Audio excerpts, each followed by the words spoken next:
apologise. Marcus Rutherford is packaged ready.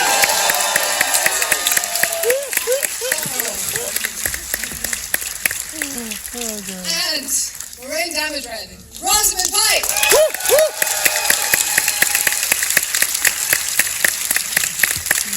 I'm so sorry, I've ruined the entire Q&A before we even start. Okay, we have a lot of people and not a lot of time, so I wanted to ask a couple of questions. First of all, to Rafe and your immediate team, what was your biggest challenge in opening this show and explaining this world and introducing people to it? I mean, that could be a 30-minute answer in and of itself.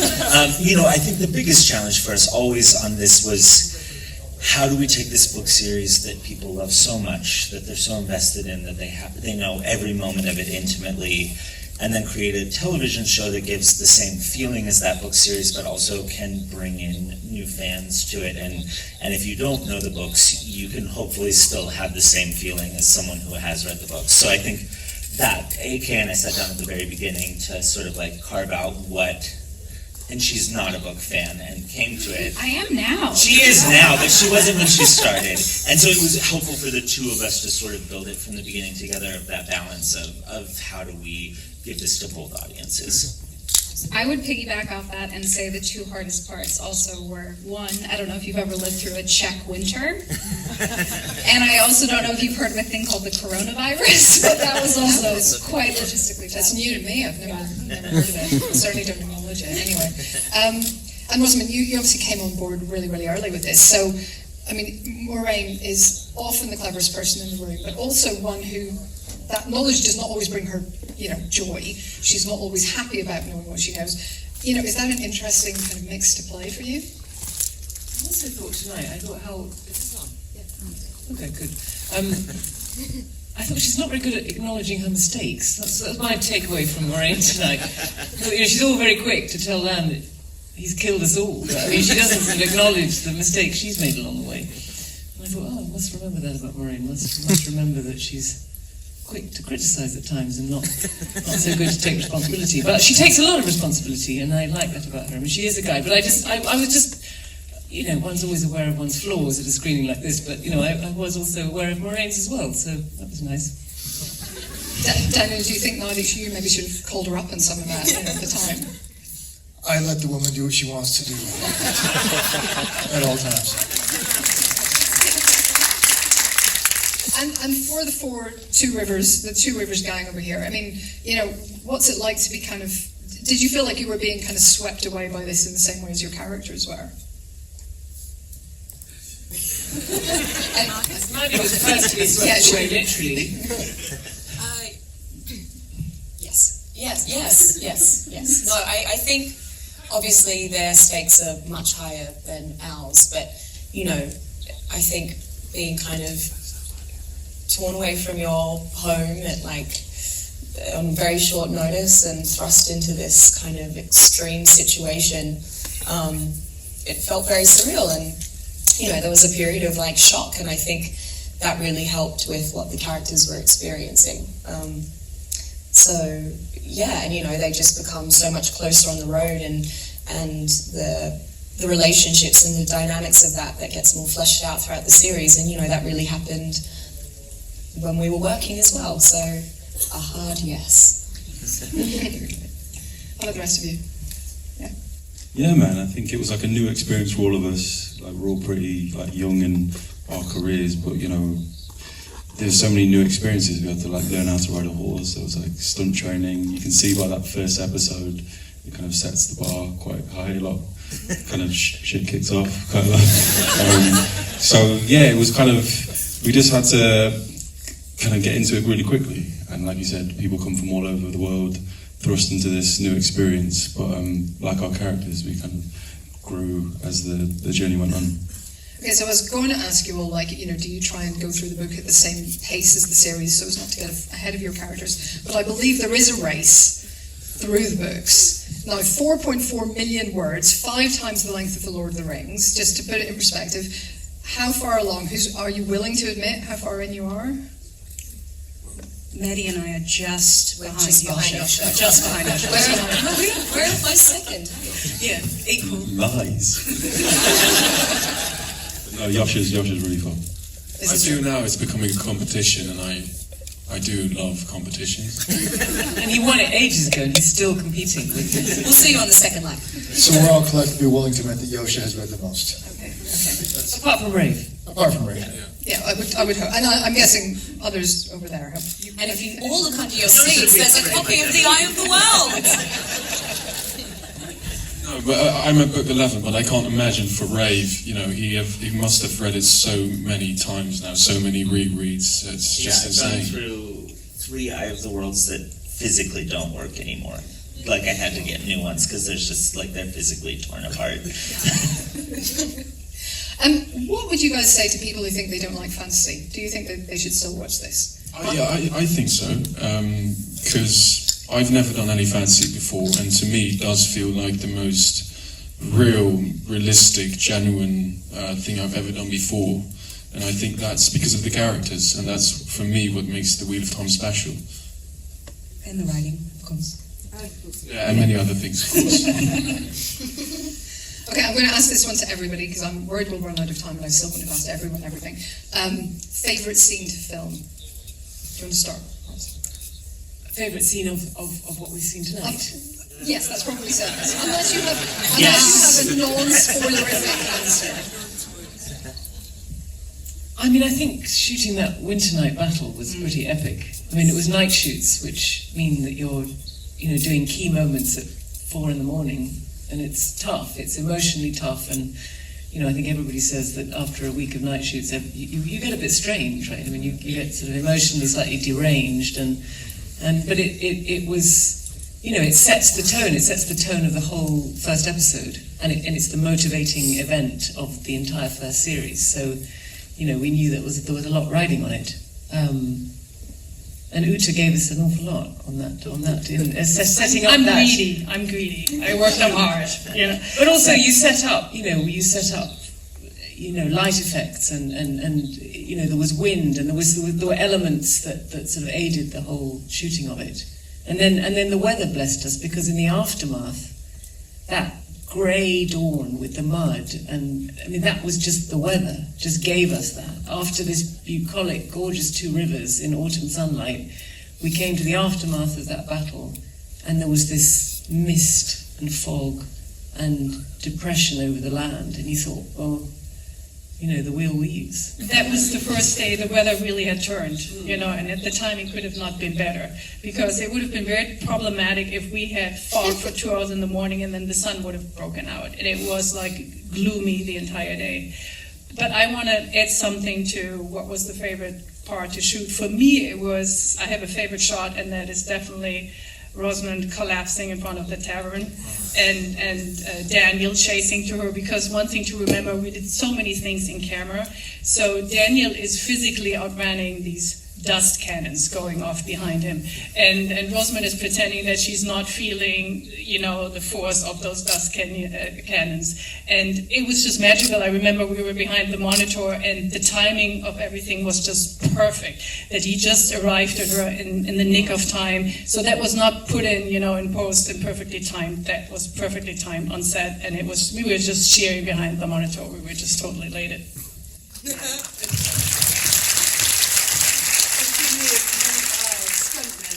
Suits. That's what I remember, sort of, on wires, very bizarre, taking their heads off and eating, catering in the middle of the night. You hear these things go out of the monitor. Do they have their feet on? Yes. Do they have their heads on? Depending on whether we could shoot or not, because it was quite complicated, the costumes. I mean, we probably should have guessed that Trolloc wrangling would be a difficult job, actually, I suppose. How about some of the rest of you? What were your favourite moments? I guess the bathtub scene.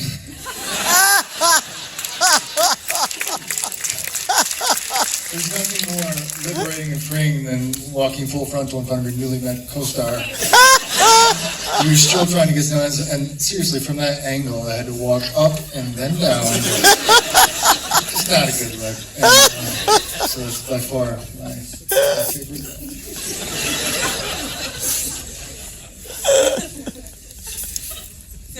I took footage from my angle too. So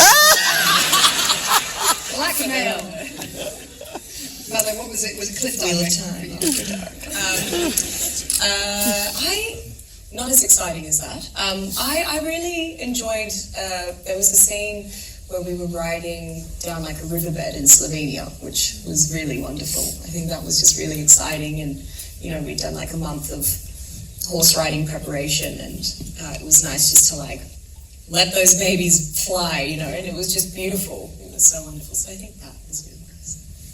Yeah, mine was a moment, I think, right before shit hits the fan, and it's for the epicness, and it's a simple, peaceful moment with Tam when he talks about the Wheel of Time. It was a beautiful sunset in Slovenia, right at the start of season 1, and it was memorable. So there's a lovely little like character beat as well. That him and his father is such an important relationship. Yeah, and Michael's, he did amazing. Yeah, I can't really pick one, but I think just everything, and when it flips in that first episode where we're doing the dance, and Tom Thane's character has the kind of the axe through him, or the arrow, and just the beat change completely, and that kind of like shaky camera. I think it's been so idyllic up until then, and then that chaos that flips. I love that. People are probably begging me to ask about. There's a change there to Perrin's character from the book. I don't know what kind of detail. Just a tad. Yeah. I remember I spoke to Rafe about it, and I think he's got a particular behaviour that goes on throughout the journey, and a kind of relationship with violence. And I think having a particular moment like that is something, as an actor, you can hop back to, but the audience as well, they kind of understand he's very quiet and thoughtful, and they can always relate back to that particular moment as a motivation for how it turns out for the rest of the season, I guess. And how about Zoe? I mean, I quite liked pushing Maddie off a cliff. That was really therapeutic. And awful too. It was awful. Yeah, sure it was. And fun. I'm sure it was really hard for you. I'm sure it was really, really hard. No, it was beautiful sitting, atop of the cliff in Slovenia with all these beautiful women, and it was really special. It was a really special moment. And I feel like that's the first moment we kind of properly bonded as well, because there's a lot of trust that has to happen for you to be able to be comfortable with me throwing you a cliff. Yeah. As acting trust exercises go, that's quite an extreme version of falling backwards, really, isn't it? We had wonderful Helena, who is ducking down right now in her seat. But she worked in makeup and did Rosamund's makeup. And she has a little cameo there, and she's braiding my hair. So she was part of the women's circle. I see you. She did very good. It was her acting debut. Rafe, was there a moment for you where you thought, oh, this is what I had in my head, this is it? Yeah, I think actually for me, everyone's heard this story a million times now, but I first read the books with my mom, who gave them to me. And so she came to visit Prague, and we walked into the Two Rivers for the first time, and it was just like, before crew was there, it was just empty, just like sort of dawn and like the mist, and we just walked into the middle of the town, and she looked around and she was like, started to get emotional, because it's like, you built this place, like this place that we read about and imagined, it's here, and so she's here tonight. So she is actually the one everyone should thank for Wheel of Time. Not for giving me birth, but actually giving me the book. But yeah, it was a very emotional moment of feeling like you have to capture that. That's something that's in the books, and when you walked into that village, even though it's not exactly as it's described in the books, it really felt like it. So that was probably the most special moment for me. And working with these people that actually just my mom. Awesome. So you're obviously already in the middle of shooting season 2. Is there a non-spoilerific way of telling us what we can expect from season 2? I should answer this question. I think the thing, when we were in the writer's room talking about season 2, one thing that season 1 has that's amazing is you get to watch this group of people go on an incredible journey together, and then season 2, what we really wanted to do was see each of them on their own. and who they really are, and like sort of take it back and get deeper with each of the characters individually, which I think they've really stepped up in the most incredible way the last few months shooting. So I think it's years from now that you'll see it, but we're cooking up something special. Not that many years, hopefully. Okay, again, COVID is not a thing anymore. We're just going to pretend that's all fine. And We just have to protect ourselves for any possibility. You don't know what's going to happen. Okay. Look, it's all going to be fine. The wheel weaves, right? So it's all going to work out. Look, I mean, I don't know. What is it that is so special about these books? Because they are so popular around the world. They're so beloved, and I think you've captured that on screen. So how does it feel basically to be here, be at this point? You're at least one season in, that's in the can, pretty well through season 2. Does it feel like you know where you know how you're going now and what you're doing with these?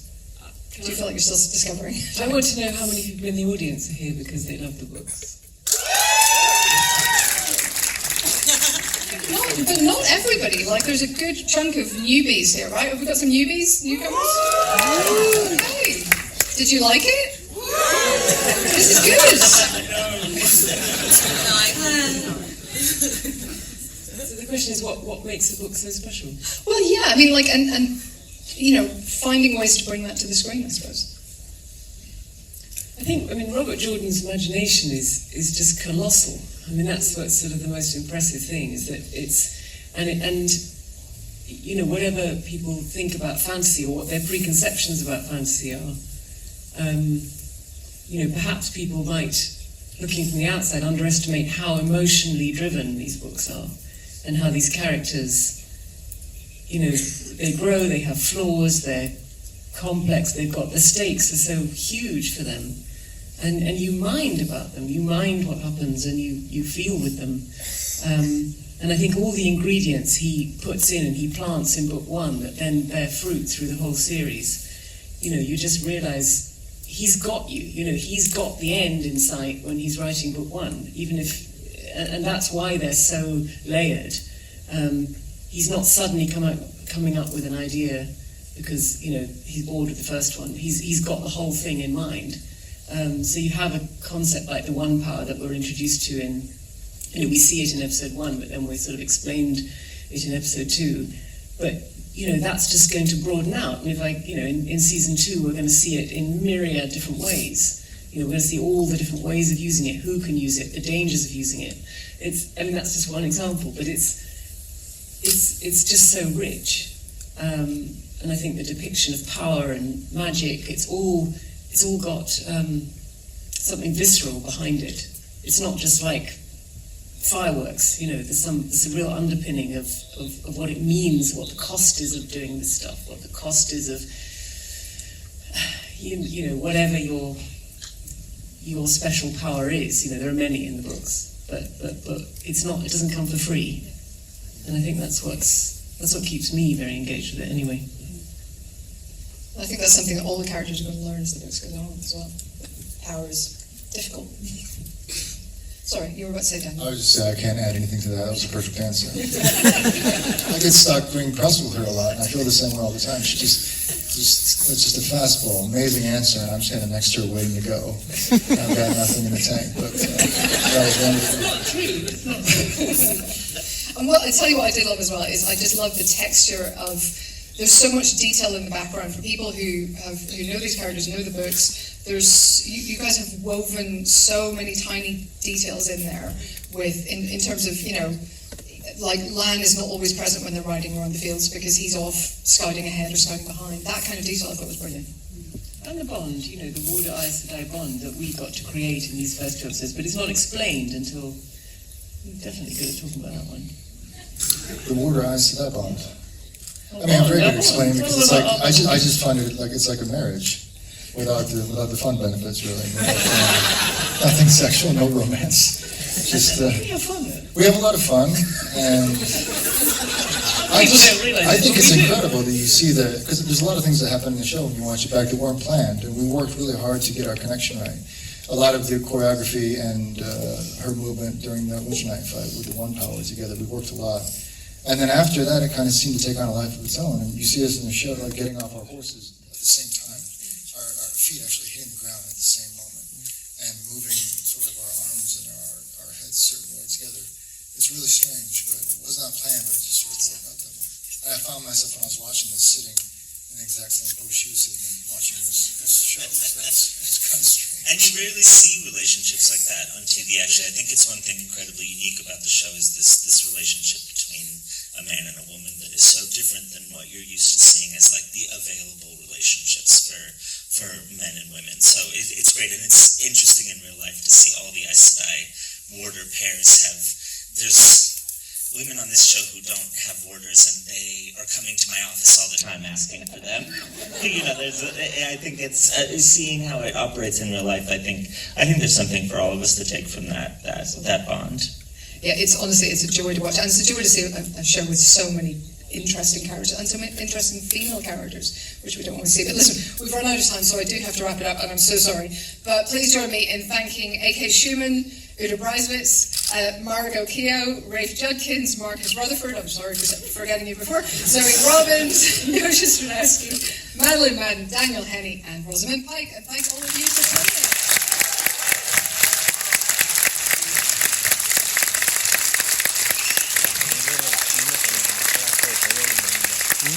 And remember, Friday, Prime Video, the first 3 episodes, so you can see them all this week.